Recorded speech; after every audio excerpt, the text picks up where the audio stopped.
बिस्मिल्लाहिर्रहमानिर्रहीम। अस्सलाम वालेकुम। मौज़ूअ गुफ्तगू है ये गाजी ये तेरे पुरअसरार बंदे, ये गाजी ये तेरे पुरअसरार बंदे जिन्हें तूने बख्शा है ज़ौक़े खुदाई। दनीम इनकी ठोकर से सहरा और दरिया, सिमट कर पहाड़ इनकी हैबत से राई।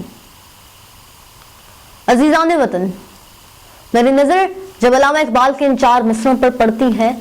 तो दरीचा माजी से झांकते तारीख़ इस्लाम के कई किरदार मेरी नज़रों के सामने घूम जाते हैं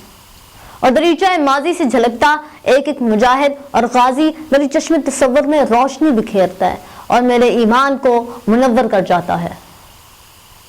कभी इन गाजियान इस्लाम के सर पर दौड़ते घोड़े कादसिया के मैदानों की धूल उड़ाते, तो कभी नजला फरात की नहरों में अपने घोड़े के सुम्मों को नहलाते और कभी कैसरो कसरा के बादशाहों के गरूर को अपने पांव तले रौंदते और इनके महल्लात को पाश पाश करते नजर आते हैं। कभी इनकी जब जुर्रत और बहादुरी पर बात जाती है तो लोहे की तलवारें टूटती नजर आती हैं और अगर नहीं टूटते तो गोश्त पोस्ट से बने वो इंसान जिनकी तरबियत और क़यादत खुद साकी कौसर सल्लल्लाहु अलैहि वसल्लम ने की है। फिर मेरी निगाहों के सामने ग़ज़वा बदर में दो डटे वो मासूम गाजी और शहीद माज और माऊस पर जाती है जो वक्त के फ़िरौन मुतकब्बर अबू जहल को कैफरे किरदार तक पहुंचाते हैं। और फिर गाजी अव्वल आते हैं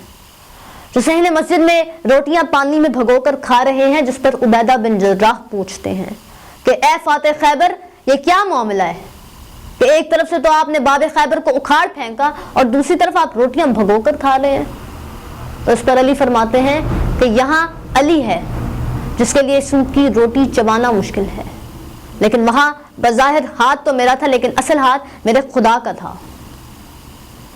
फिर मेरी निगाहों के सामने वफाते रूम भी आते हैं जो 23 लाख मुरब्बा मील की सल्तनत के वारिस अमीरुल मोमिनीन हजरत उमर फारूक रज़ियल्लाहु ताला अन्हु हैं, जिनको खबर मिलती है कि दरियाए नील खुश्क हो चुका है और हर साल वहां एक कवारी लड़की को ज़बा करके फेंका जाता है जिससे दरियाए नील की रवानी होती है। तो अमीरुल मोमिनीन दरियाए नील को खत लिखते हैं जिसका मजमून कुछ यूं है, उमर फारूक की तरफ से दरियाए नील को खत। ऐ दरियाए नील, अगर तू अपनी मर्जी से बहता है तो हमें तेरे पानी की कोई जरूरत नहीं, लेकिन अगर तू खुदा की मखलूक होने के नाते उसके हुक्म से बहता है तो मैं मोहम्मद सल्लल्लाहु अलैहि वसल्लम का गुलाम उमर तुझे हुक्म देता हूं कि जारी हो जा। और तारीख बताती है कि कासे जब वो रुका सुपुर्दे नील करता है और साहिल पर पहुंचता है तो उसके घोड़े के सुम दरियाए नील के पानी में डूब जाते हैं। और यही वो तमाम ईमान अफरोज मनाजिर और हक़ाइक़ हैं जो अल्लामा इकबाल को ये लिखने पर मजबूर करते हैं कि ये गाजी ये तेरे पुरअसरार बंदे जिन्हें तूने बख्शा है ज़ौक़े खुदाई।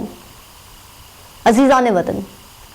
वक्त की किल्लत के बायस मैं उन तमाम गाज़ियान इस्लाम के वो वाक़यात नहीं बता सकती, लेकिन Salahuddin Ayyubi, Tariq bin Ziyad, Muhammad bin Qasim, Ertugrul, Osman और कई गुमनाम मुजाहिद और गाजी जो तारीख के माथे का झूमर हैं, उनकी अरवाह को आजान सलाम पेश करती हूँ। जनाब वाला, इन गाजियान इस्लाम की जुर्रत और बहादुरी के कता नज़र दूसरी तरफ मेरी निगाहों के सामने एक और मंजर भी आता है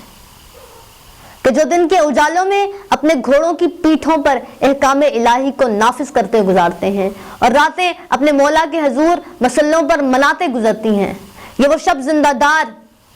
जिनके बारे में अल्लामा इकबाल फिर से यूं गोया होते हैं कि दो आलम से बेगाना करती है दिल को, अजब चीज है लज्जत आशनाई। ये वो शब जिंदादारी है कि जो अल्लामा इकबाल के नशार के मुताबिक इन गाजियान इस्लाम को वो सिफात नसीब थी कि हदीस कुदसी के मुताबिक